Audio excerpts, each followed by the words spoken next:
What is up, guys? So very early morning live. Getting ready to go to work. Nose is fairly itchy this morning. So one little weird thing that I've noticed when it comes to trying to breed the betas is some betas will breed, some betas won't. Others want to dick around. Pretty much like I feel like they just want to play games. Almost like they're happy to have the company in the tank when it comes to breeding. I'm currently in the process of getting ready to move over the little breeder bag because it keeps getting air bubbles underneath it, and it just keeps wanting to float, which is a good thing, but it's also a good size of the tank, so it's a bad thing. So mainly with my pairs.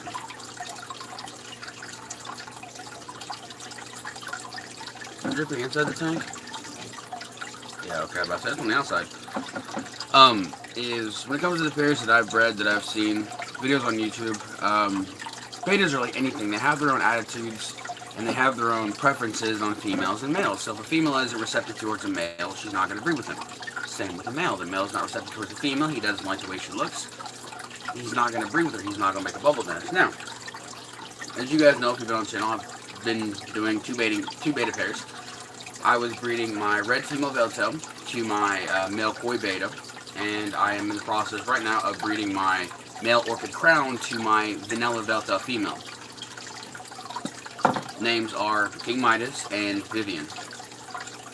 Vanilla veiltail, get it, Vivian? Yeah, a lot of V's in that bitch too. So one thing that I've noticed, and what's really confusing me about King Midas is I don't know if that he's, potentially getting old, or if he's just not really that interested. They seem interested, but I don't know. So King Midas and Vivian have been together in the same tank for around a week now. Over a week now. A week and a half at best. And he hasn't made attempt one at making a bubble nest. And for the first 4 days, first 4 or 5 days, I had her inside the little, quarantine container inside the tank with him so they could get, acquainted. And then one day I decided, screw it, I'm going to let her out. And she's been out for 2 days, just swimming around with him. No problems whatsoever. No fin damage. No one's been hurt. And it's like, okay, well, King Midas is like one of my top bubble nest makers when he's in the mood and ready to go. And I have my betas around each other already on the same desk. I have females around the males. So what I can do, and what I have done when I had multiple females, I only have four females right now and 2 males. Back when I had a bunch of males and a bunch of females, what I did is I selected a few females that I would set around a male. Mainly one in the really close space, and whichever one he really focused on out of the 3 was the one that I would attempt to breed him with. And I just moved those away and set those 2 next to another male, and then, vice versa to the rest of them that I had.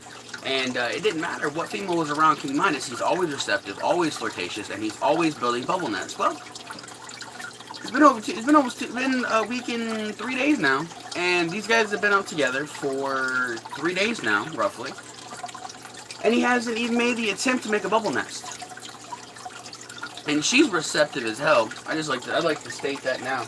She is so full of eggs, it's not funny. She didn't look like this yesterday. She was not this big yesterday, so she's produced more eggs in the last 24 hours. So I'm kind of digging that because, she was, bellied and then streamlined, but now she's belly and then it goes to a point on her side that is streamlined again, and she's got this roll over, and it's absolutely freaking hilarious. Spitting out toothpaste still. But, the thing is, what's getting me is it's been this long, and they're just together. They're not bubble nesting, so what I did is, since the koi beta breeding went terribly wrong, and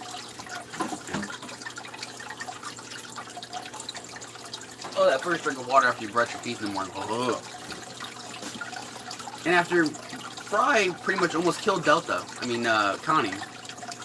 She's not dead, her fins are just all fucked up. I decided to say screw it and stop it, so what I thought would be a great idea, what I was seeing, done in the wild and what they'll do when I read about them, is if there's an abandoned bubble nest, a male beta will just take it over and add his own little flair to it. So that's kind of what I thought would happen. So once I said screw it, I changed nothing inside this little 10-gallon breeder tank behind me, and I threw King Midas and Vivian inside of there, and they're doing great. They're loving it. I could probably leave these guys together permanently. I'm not going to, but I probably could, the way how friendly they are towards each other. And the thing is, like, he hasn't even made the attempt to make a bubble nest. In fact, all the bubbles that were under the bubble nest are combining into one big glob. And it's hilarious as hell because there were thousands of little bubbles underneath there, and now there's none. They're like no small ones, they're all turning into big ones. So it's useless now. Either I'm going to let him use those air pockets to make his own bubble nest, or I'm just going to lift it up and redo it all. Now, King Midas isn't a stupid beta by any means. He's actually very intelligent. Well, for a fish, he's very intelligent. He pretty much knows the basics, food, breed, and that, but I'm pretty sure that Molly's pregnant. She's super fat. Or I just feed my fish way too much than I should. But, I mean, he's flaring at her. He's showing his signs to her, showing he wants her. He's doing everything but the bubble nest. And she's doing the exact same thing. She's following him around the tank. She's flaring at him. She's being flirtatious with him, you know. She's nosing down. She's got her stripes. She's full of eggs. She's closing her tail. When the closing tail don't work, she puffs up, pecks him on the side a little bit, gives him a couple little love kisses, and she just kind of just sits there and waits. And then they just seem to get really interested in each other for a few minutes, and then they just kind of like swim over to the bubble nest and they swim away. And it's like, what the hell? Like, the thing is, I've yet to figure out betas and certain animals in general is if it's breeding season, the only thing that you have to do and the only thing you're thinking about during that time is compilation. Or compilation, whatever. And, you know, pretty much reproduction to make your genetic stream go on. So it doesn't make sense to me why males are aggressive towards females during this time. So if a female beta is receptive, they've been courtshipping for a while, you know, you think you throw them in the tank, give them a couple hours, bing bang, bada boom, game over. I've had these betas together for days. King Midas and, no, not King Midas, but Fry and Connie were together for 3 days before I separated them. These guys have actually been together a little longer now than these guys. They've been courting for a little while longer, a few days longer. And hence why I let them out sooner than later. But, I mean, Fry, which is the koi beta, he's just an absolute monster with females, man. He's aggressive, he messes up the fins. I mean, he's almost killed Delta, he's almost killed Connie. I mean, there's no point in attempting to breed him until he gets older or he just calms the fuck down. And it doesn't make sense. If this is your only purpose in life is to breed, why is it when breeding time comes, these animals are so aggressive with the females? I mean, I understand if females are aggressive with the females ain't in the mood for it. You know, I get it. But, I mean, it just doesn't make sense from a logical standpoint to think about. You know, you have one purpose in life, and that is to make sure your genetics live on and your offspring will survive. And it just doesn't make sense to me that he has receptive females that come around him that are inside the tank with him, and he just fucking destroys them like he just doesn't have a care in the world about what's going on. Wow. Oh, that's the wrong plant anyway. Where's the plant? What the fuck? Oh, it's wrapped in the middle. Okay. So I wanted to make this quick video and talk to you guys about it, but I'm gonna show you a video of them real quick. I have the light off, so I need to plug it in.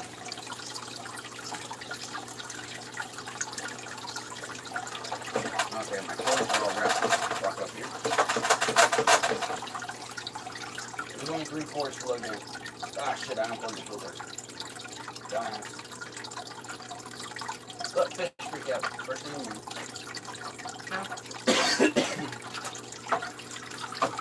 Oh, come on, look at that bullshit. Okay, so, but like I said, what gets me is they're content with each other. With when it comes to King Midas and Vivian, they're content. It's like they don't even have interest in breeding. At least he does, and I mean he's flaring, he's showing signs of it, but he's not trying to give her his all, dude. And he's not making the bubble nest, and he's my top bubble nest right now. And so far, now it's Fry that's my top bubble nester. So let me just go ahead and show you guys and let you guys see what I mean. Hell, maybe they changed the bubble nest. It's been a while. No, okay. So this is King Midas. He is my orchid crown tail beta. And it's definitely not the right phone to be using for this kind of recording, but it'll work. Hello, mama. My broody hen. So they have food, and I've been looking at the bottom to make sure at all during the point where Fry and Connie weren't here that they didn't lay eggs and they didn't breed and there would be eggs on the bottom. No, there's no eggs at all. So Fry had this whole section from here over of nothing but bubbles, and then when I pulled the lid off, they started popping. So I put that inside there, which was the initial plan. I just forgot to do it. And he made a monster bubble nest underneath there. But now, as you can see, the bubbles are just coagulating and sticking together. So that's Vivian back there. And if you just look at her thickness,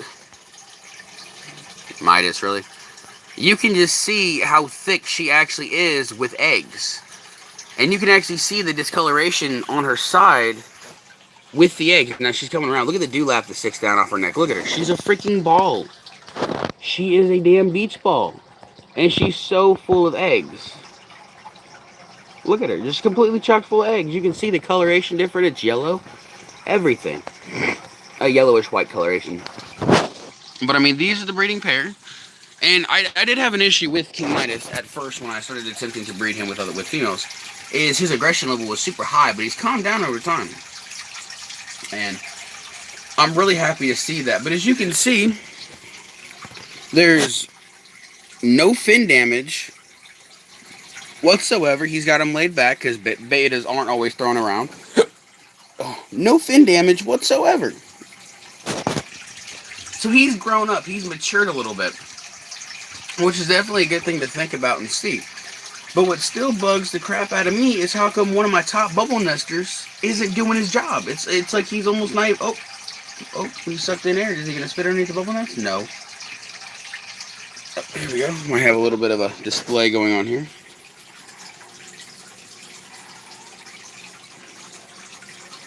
Yeah, just look at how freaking full of eggs she is.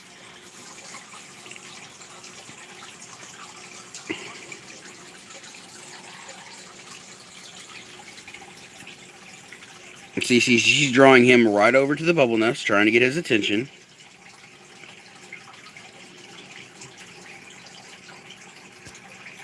I wouldn't mind having a tank full of her. She is gorgeous. But yeah, see, there's no bite marks, anything taken out of fins. Whoa, whoa, whoa, whoa, damn, girl. Okay, snap. Now he's gonna eat it. And bloop. That was epic. Okay. But yeah, there's no eggs inside the bottom of the tank. Hence why whenever I do this, I don't ever use substrate of any kind. No stones, nothing. That's the way the male can see the eggs when they fall or see the babies on the bottom a lot easier than if there was something that they could fall into they could crack up. Oh, here we go, display. See how she's under the bubble nest, getting his attention. He's frilled out. Now he's not. But you see what I mean? She's showing signs. She's under the bubble nest. And a little tip I learned. When it comes to breeding betas, cover them up and hide the front. Keep moisture in. I personally don't do that because whenever it comes to releasing the female, you destroy the bubble nest. So maybe once you get them together, maybe go from there. But as all that sits, she's still under the bubble nest. Look, she just keeps moving around. She's trying to get his attention to come under the bubble nest to make babies. And, oh.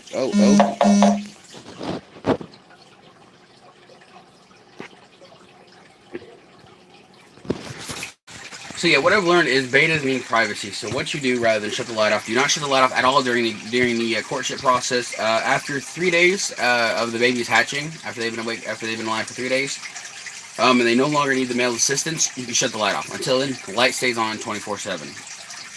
God, yeah, you can just see how full of eggs she actually is from this angle.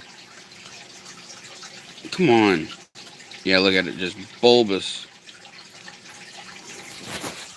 But they need privacy, so what I did is I threw an old sweater over the top and over the front that kept in heat, kept in moisture, and everything. I think the water might be a little too cold, maybe that's why I'm not wanting to breed. So, I mean, I'm getting sick already. But maybe that's why they're not wanting to breed, it's because the water's too cold. So, I mean, if I keep this up, I'm definitely going to have to go out and buy an aquarium heater. I have one upstairs, but I'm not taking it away from my catfish, even though they don't need it. They're cold water fish anyway. I'm going to have to pick one up, definitely. And, yeah, I got to get ready to go to work. So,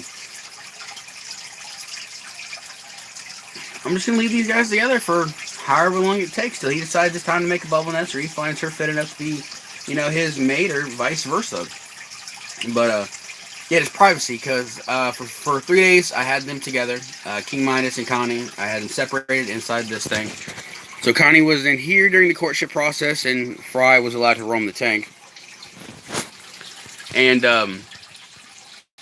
he wouldn't make a bubble nest for anything for like 3 days, 4 days. So what I did is I took the old t-shirt, the old sweater, and I threw it over the front so he couldn't see me anymore, and I was down here constantly. So I was just stressing him out, and I got something in my eye. And so what happened, roughly about 4 to 5 hours later, he created a nice sized bubble nest, but he wouldn't stop. He's an overachiever with bubble nests. He makes gigantic bubble nests that never last long, you know. Freaking King Midas, on the other hand, makes bubble nests that'll last for days, even after I take him out of the tank and he's no longer there to keep up with them. They stay. They're strong. They're sturdy. So I was hoping that he'd overtake the bubble nest from Fry, but he didn't. And I mean, she's taking him over to the bubble nest. She's trying to get this to happen. She really wants this to happen. So maybe now that she's showing these receptor signs, she's as fat as she is, maybe she hasn't been full enough of eggs for his liking or her liking. So I'm going to go ahead and throw the shirt back over the top of this, and we're going to continue this process. So I have to get off here. I have to leave for work, so go ahead and like, comment, subscribe, and yeah, I'll see you guys.